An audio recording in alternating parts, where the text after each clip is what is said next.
Então, falando, deixa eu ver, foi aqui, né, da tática, eu vou repetir, porque tem pouca gente aqui, então vai precisar estar na gravação. A tática, né, falar que meu dinheiro está contado. Isso não vai ser mentira, porque o dinheiro de vocês vai estar todo contado, gente. A gente vai fazer isso com cada real de vocês. Vocês vão saber da onde está vindo, para onde está indo. E outra coisa, ser gentil na hora de dizer não. Não precisa ser grosseiro para dizer não para as pessoas, né? Você falar, poxa, você não fica chateado comigo, não? Você não fica triste comigo, não? Com a voz certa, o olhar do gato do Shrek, isso faz a pessoa não ficar chateada com você. Na verdade, ela vai ficar até constrangida de dizer que vai ficar chateada contigo, você dizendo não para ela. Então, a gente não precisa estar refém das pessoas. A gente precisa ter total clareza daquilo que faz bem para a gente, e a gente nunca pode fazer um bem para o outro que vai fazer mal para a gente. Porque a Bíblia fala, gente, que a gente tem que amar o próximo como a nós mesmos. O parâmetro de amor é com a gente. Então, como é que você sabe que você está amando certo? Se primeiro você se amou. Muitas das vezes o que a gente está mostrando para os outros que é amor, não é amor, né? É qualquer outra coisa menos amor, porque se não é refletido pelo amor que a gente tem pela gente, a gente não está passando amor para as outras pessoas. Então, se ame primeiro. Você, a Bíblia fala o quê? Aquele que não ajuda os de casa é pior que o infiel. Às vezes a gente está dizendo um sim para todo mundo lá fora e não percebe que isso está prejudicando os de casa, dentro de casa. Então, tenham isso em mente. E tenham falas também que acho que a gente meio que abandonou de eu vou falar com meu marido, eu vou falar com a minha esposa, né? Não decidir nada sem antes falar com o outro, e isso te dá mais tempo de decisão. E um não para os outros, muitas das vezes é um sim para você. Exceção aqui é pai e mãe, pense do lado de fora, tá? A gente, quando a gente fala de pai e mãe, a gente precisa ter a ideia da honra, só ter cuidado de não ser emotivo demais, e às vezes, porque tem certos pais e mães que são verdadeiras âncoras na vida dos filhos, infelizmente, tá? Espero que não seja o caso de vocês, mas tem pais e mães que acham que é obrigação dos filhos manter, sendo que ela tem um salário, sendo que ela tem uma aposentadoria. Não estou falando aqui em casos de doença, não estou falando nada disso. Você tem que cuidar da sua mãe e do seu pai. Só olhar, né, com esse, sabe, do lado de fora, se fosse uma outra pessoa no seu lugar, como você falaria para ela, o que você aconselharia a ela? Porque às vezes os nossos pais acabam nos puxando para baixo, sabe? Tem pai e mãe que sei lá, tem vício de cigarro, vício de bebida. Aí ele fica pedindo para você o quê? Poxa, você compra o remédio para mim? Só que, na verdade, você não está comprando remédio. Você está comprando uma bebida, está comprando cigarro, né? Que ele gastou lá no início, e quando precisa do remédio, não tem, porque ele gastou lá. Então, é conversar, é ser franco, educado, respeitoso, mas colocar limites, né, para os pais, de eles saberem, não, ó, mãe, você está gastando com isso e isso não é do seu remédio. Se você tivesse economizado nisso, teria para isso. Esse mês eu vou dar, mas mês que vem não vou dar, sabe? Tem que pôr limite, mesmo no pai e na mãe. Essa é a parte mais, assim, né, tensa, mas gente. E agora, os gatilhos da pobreza, né? E aí, gente, vocês marcaram muitos? Quem chegou depois, eu pedi para anotar os erros financeiros que vocês se veem cometendo, tá? Eu vou até vou voltar aqui, porque talvez você ouviu, mas não anotou. Então, os erros que a gente viu aqui, o primeiro é desprezar pequenos gastos, não negociar, principalmente quando você está comprando à vista, não considerar os imprevistos, o 3, não considerar os imprevistos previstos, o 4, que são os aniversários, as datas comemorativas, e não saber dizer não, tá? Esses são os 5 erros financeiros. Agora, a gente vai falar dos gatilhos da pobreza. Mesma coisa, anote aquele que você se identificar. O primeiro gatilho é o gatilho da escassez. É aquele gatilho que faz você só pensar assim: não posso, não consigo, ganho pouco, não dá para mim. Só pensa no problema, né? Como é que a gente tenta amenizar isso? Pensando, educando o nosso cérebro para pensar em soluções, né? Pense em soluções. A gente precisa, muitas das vezes, principalmente quando a gente fala de dinheiro, existem umas situações que pegam a gente assim, né, desprevenido, né? E parece que quando uma coisa dá ruim, parece que vai acarretando várias outras ao mesmo tempo. Nunca uma coisa só acontece, né? Acontece várias. E quando isso acontece, a gente fica, parece que é uma nuvem que fica nos nossos olhos para ser positivo, que aí é tanta coisa ruim acontecendo que a gente mergulha nisso aí e acha que tá tudo ruim mesmo. E eu queria que vocês, quando isso acontecesse, vocês se sentissem numa situação de desespero, de muita coisa ruim acontecendo ao mesmo tempo,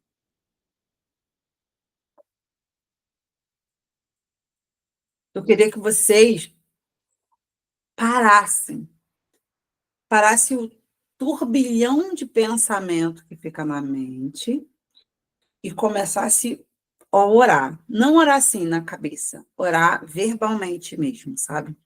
Você se retira para algum lugar e começa a falar para você ouvir.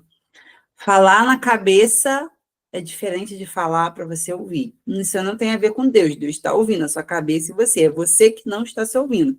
Quando a gente fala e se escuta e começa a falar com Deus, isso tem um resultado diferente. Depois que você tiver feito isso, se acalmado em Deus, lançado sobre ele todas as suas ansiedades, aí você volta com seu esposo, com sua esposa. Tudo bem, tem isso de errado. Mas vamos pensar nas soluções. Quais são as possíveis soluções? Tudo que a gente foca cresce. Quando você começa a ficar pensando nos problemas, os problemas crescem. Se você começa a focar em soluções, as soluções começam a aparecer. Testem isso. Eduquem o cérebro de vocês a não ficar debatendo problema. Aí, porque isso deu errado, porque você deve... Tá, tudo bem, deu errado. O que que a gente pode fazer para consertar? O que que a gente pode fazer para melhorar? Qual é a solução? Quais são os tipos de soluções que a gente pode usar? Eduque o cérebro de vocês e a conversa de vocês, para não ficar ali, ó, perdido na escassez, perdido no não tenho, não posso, está tudo errado. Você pode, gente, nós temos um Deus. Não existe problema impossível para Deus. Não existe nada impossível para Deus. A gente só precisa entender se a gente está na nossa posição certa, se a gente está fazendo a nossa parte.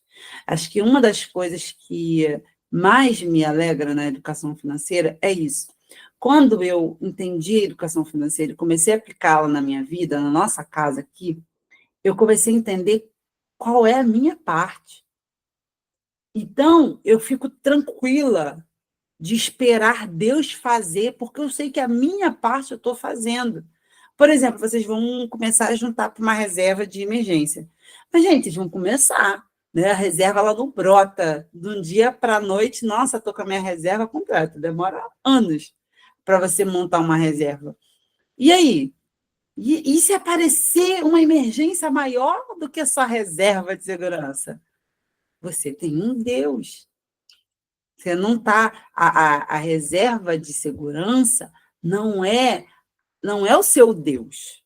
Ela representa a sua parte no processo, aquilo que você devia estar fazendo. Lembra lá do José?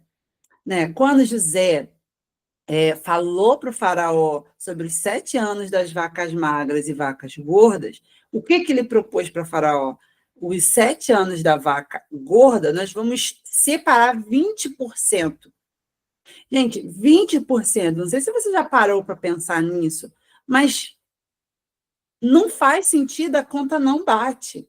Porque se eu vou viver 7 anos com 80%, poxa vida, o que vai acontecer comigo nos 7 anos da vaca magra que eu vou ter que viver com um correspondente de 20%? Eu vou sobreviver, né? Eu vou minguar. Só que não. O Egito não só viveu, como enriqueceu nos anos da vaca magra. 20% é só o que Deus orientou José a fazer, a parte dele. Mas Deus veio multiplicando e fazendo sobrenatural em cima daquilo ali. Então, a gente não é que o que a gente vai fazer e está tudo milimetricamente contado, vai dar tudo certinho matematicamente falando. Não é isso. Só que a gente vai estar fazendo a nossa parte. Entendendo que eu fiz o que eu podia fazer e aqui eu acabei. Senhor, aqui eu acabei. Aqui, Senhor, começa. E não sair se desesperando. Né? Então, tenham isso em mente. Vocês têm um Deus, não tem nada impossível para Deus. Vocês estão ajeitando a vida de vocês. Vocês estão fazendo a parte de vocês, que é aprender a administrar, que é ser bons mordomos daquilo que Deus confiou a vocês. Então, tenha isso em mente. Estou fazendo a minha parte. Só vou até onde eu posso. Depois que eu acabei, ou Deus começa, ou amém. Ele não quis fazer, então também não vou fazer, porque eu também não quero fazer nada que Deus não quer. Se Deus pode fazer todas as coisas e ele não está fazendo, é porque ele não quer. E se Deus não quer, por que eu quero ter algo que Deus não quer me dar? Vou repetir. Deus pode fazer todas as coisas. Então, se eu peço algo para ele e ele não me dá, é porque ele não quer. E se ele não quer, eu também não quero o que Deus não quer para mim. Porque às vezes Deus quer nos ensinar certas coisas. E a gente está igual o povo de Israel no Egito, se debatendo ali. E se a gente não aprender aquilo que Deus quer que a gente aprenda no deserto, a gente vai morrer no deserto. O deserto não é um lugar para vocês morarem, ficarem. O deserto era uma passagem. Só que o povo de Israel não entendeu isso. O povo de Israel ficou ali, ó, anos e anos, dando murro em ponta de faca. E tinha provisão? Tinha provisão. Tinha maná caindo do céu, cordoniza, a água saindo da rocha. Mas ali era Canaã? Não. Canaã, o maná continuava caindo do céu? Não. Canaã eu tenho que aprender a administrar. Canaã eu tenho que aprender como é que planta, como é que colhe. Né? Às vezes a gente quer muito Canaã, mas a gente não está querendo se comportamentalmente como alguém que está indo para Canaã. A gente está com a mente lá do Egito, de escravo, esperando cair do céu.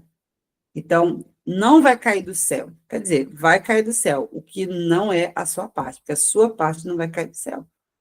Mas tenham confiança em Deus, de saber que você faz a sua parte. E Deus nunca vai faltar com a parte dele. Nunca. Nunca, nunca, nunca.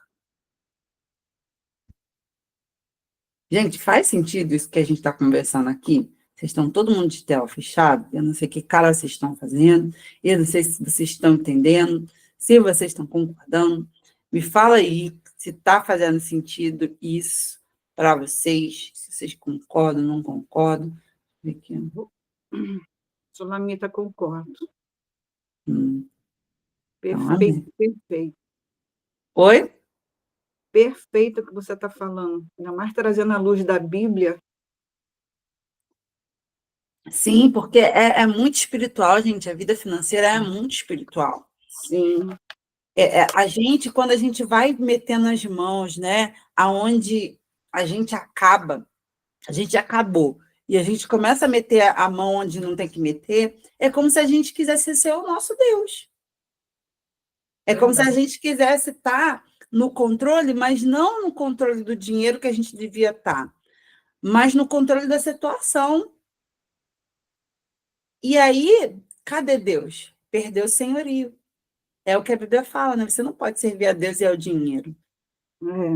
O dinheiro aí já se torna, né, o primeiro, né? Exatamente. Você acha que só ele, só se você tiver ele que você vai resolver. E é só do jeito do dinheiro que você vai resolver. E não. Deus tem inúmeras facetas de resolver alguma coisa. Ele não é limitado. E, ó, então vamos lá. Próximo gatilho, o gatilho da manada. Gente, o gatilho da manada é o que explica o desejo da pessoa diante do desejo da maioria. Eu vou ter que a época das cavernas e do mamute, porque essa teoria é tirada lá que o homem das cavernas não saía da caverna sozinho, né? Ele só saía acompanhado, porque se ele saísse sozinho, vinha um mamute e engolia ele. Então, a gente foi vivendo, né, essa crescendo e vivendo isso real, né? Quantas coisas a gente acha que quer, que na verdade nem é o que a gente quer, é só porque a gente está vendo muita gente tendo, né? Quem já teve experiência de uma coisa que você achava feia, mas de repente todo mundo começou a ter, começou a usar, e você já começou a dizer, até que não é feio isso, até que é bonito. Porque isso é o gatilho da manada, né? Muitas das vezes a gente está achando que precisa de coisas que nem é que a gente precisa, é que a manada está fazendo a gente achar que a gente precisa. Teve um testemunho do Tiago Brunet, ele estava falando quando ele foi fazer missões na África, e salvo engano, foi a primeira vez que ele foi lá, e aí ele estava muito apreensivo, né? Pensando assim, caramba, eu vou chegar lá, é tanta pobreza, né? Isso, a Jaqueline falou assim, não costumo cair nessa, mas vejo esse exemplo no iPhone, né? Muita gente quer comprar iPhone e não sabe nem por quê, gente. Está pagando uma fortuna, podia comprar um celular muito mais barato, que faz muito melhor. Às vezes nem precisa, né? Nem é porque tem certas coisas que a gente faz que a gente precisa, né? E mesmo assim, com muitas ressalvas. E não tem problema nenhum ter iPhone, não, tá? Você pode ter. Se você tem dinheiro para ter e você quer ter, tenha. É o que a gente aprendeu lá na aula do valor no uso do dinheiro. O que é errado é, muitas das vezes, a gente se enrolar financeiramente para poder ter algo que a gente não pode ter. E isso é errado. Eu tenho Sulane, Oi? desculpa, eu já penso muito em sapato, acho que você já até comentou sobre isso. Eu usei muito sapato quando era novinha, pessoas, né, dava bota, tinha uma bota que eu ganhei que era a coisa mais linda, e até o joelho, sabe, preta. Aham. Então eu tenho, não sou assim, assim vou comprar, não. Mas eu sou apaixonada por calçado. Se eu pudesse, sabe, se eu pudesse me descontrolar para mim, eu pessoalmente, que eu não sou muito de gastar comigo, não, por incrível que pareça, Só não com sou. sapato. Mas se eu pudesse, Hã?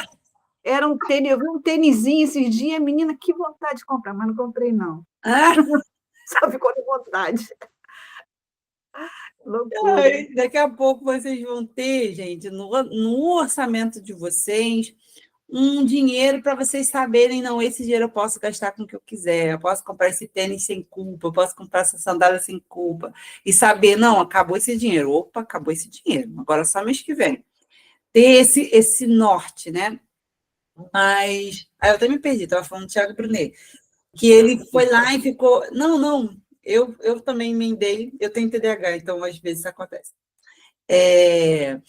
Aí o Thiago Brunet foi lá e tal, estava super apreensivo e tudo mais, e chegava na casa das pessoas e sendo muito bem recebido. Uma alegria. Aquelas pessoas pobres, sem água, sem nada, aquelas casas de barro, sabe? E ele ficou assim, Deus, intrigado, né? Daquela alegria toda. Aí Deus fala, e ele falando que orando com Deus, falando com Deus, Deus ministrou no coração dele que aquele povo era feliz porque Eles não tinham nada, mas ninguém também tinha. Ele não tinha água, mas o vizinho também não tinha. Ele não tem televisão, mas o vizinho também não tinha. Ninguém tinha nada, todo mundo junto. Então, eles estavam felizes. Gente, se a gente parar para pensar, as nossas tristezas de não ter coisa está baseado muitas das vezes em comparação à vida que a gente vê do outro, daquilo que o outro tem, do que não tem. O Instagram, então, que agora, né? Antigamente a gente não via a casa dos outros igual hoje a gente vê a casa de todo mundo, a panela do outro, o fogão do outro, e a gente começa a desejar coisas que nem passava pela nossa cabeça e começa a ser alvo de desejo. Antigamente era aquela parabólica, lembra? Quando você via. Como tem uma parabólica lá em cima do morro, tal, aquele pessoal tem condições de porque era caro naquela época, uma parabólica. Como é que aquele pessoal tem uma parabólica? Exatamente. E aí foi um desejo, tipo, nossa, o nosso sonho de consumo era ter. Né? Então, mas a gente precisa estar sempre se cuidando, né? Pensando, isso que eu quero, eu realmente quero isso? Ou eu estou sendo induzido pela maioria a achar que eu quero? Então, a gente sempre tem que pensar nisso, pensar no porquê. Por quê? Ó, o caso aqui da Rose. Por que eu gosto tanto de sapato? Eu tive essa história assim com sapato também, não sei se eu contei para vocês. Mas contei, né? Então, eu tinha uma carência de sapato quando eu era jovenzinha. Então, quando eu comecei a trabalhar, eu queria ter o arsenal de sapato. Mas é uma coisa que, não sei se o Mário falou, vai falar, mas é uma coisa que a gente fala muito aqui na terapia também. Todo excesso esconde uma falta. Sim. Todo excesso esconde uma falta. Tem alguma coisa faltando e a gente está querendo compensar. Todo excesso esconde uma falta. Então, você está com muito excesso, seja de comida, seja de comprar, seja do que for, todo excesso esconde uma falta. E, em vez de a gente entender essa falta, a gente se afoga no excesso daquilo que a gente está vivendo. Então, eu quero que vocês tenham isso na mente, vocês. Estou com excesso de alguma coisa? Começa a pesquisar qual é a falta. Começa a se perguntar qual é a falta.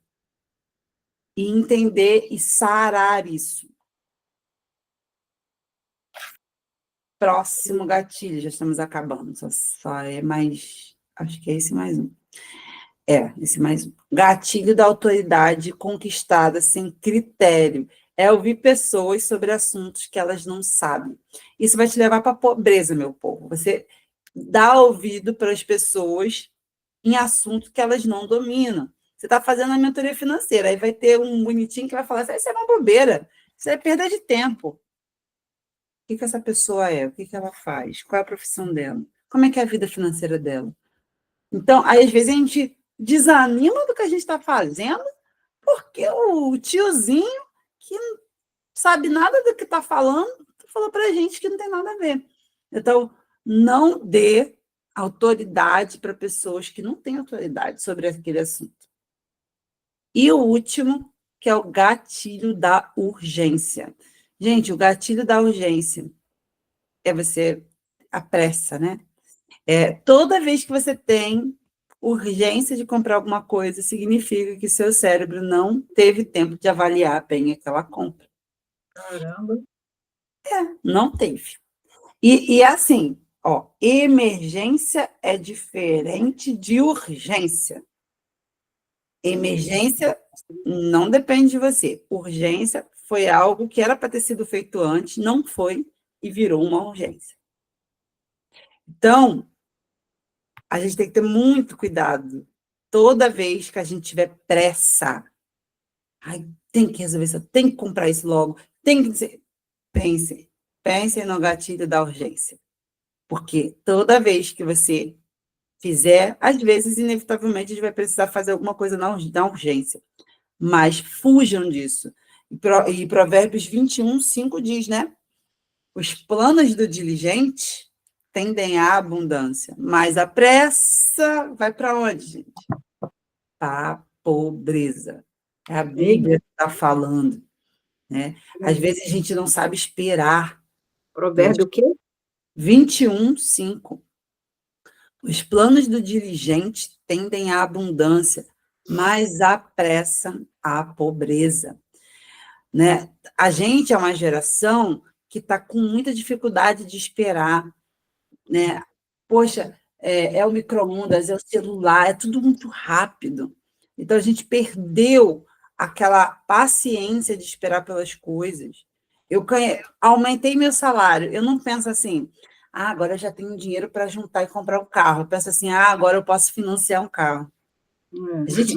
A gente, a gente não tem paciência. A gente prefere pagar 2 carros do que ter a paciência de fazer um ano e meio juntando e comprar um carro à vista. Até porque ninguém fala isso para a gente. Foi assim que a gente comprou nosso primeiro carro à vista. A gente organizou nossa vida, começamos a viver na época com 70% que a gente ganhava e começamos a investir todo o resto. E em 1 ano e 2 meses, gente, a gente tinha, eu não sei se a Jéssica vai lembrar, a gente tinha uma Unozinha azul, 2 portas, que a velocidade, que o ar-condicionado era a velocidade do carro.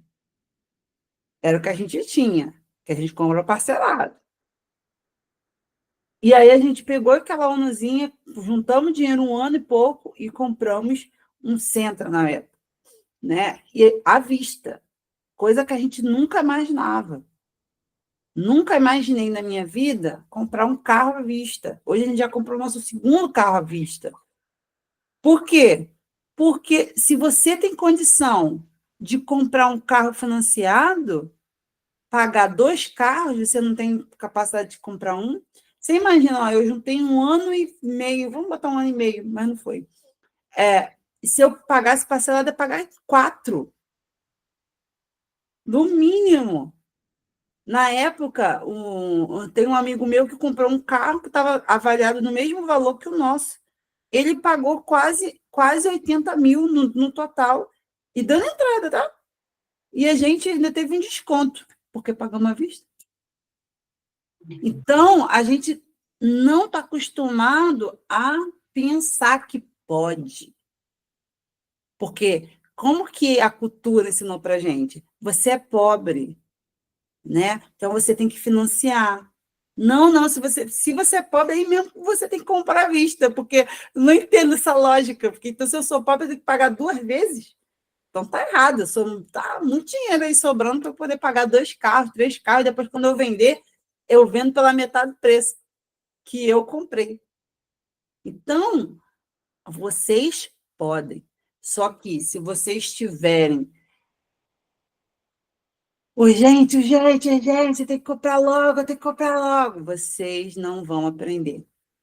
Vocês não vão vencer. Guarda esse versículo. Tatua. Provérbios 21:5. Os planos do diligente tendem à abundância e o apressado para a pobreza. Guardem isso na cabeça de vocês. Não tenha pressa. Faça as coisas com calma, com planejamento. E essa foi nossa aula de hoje.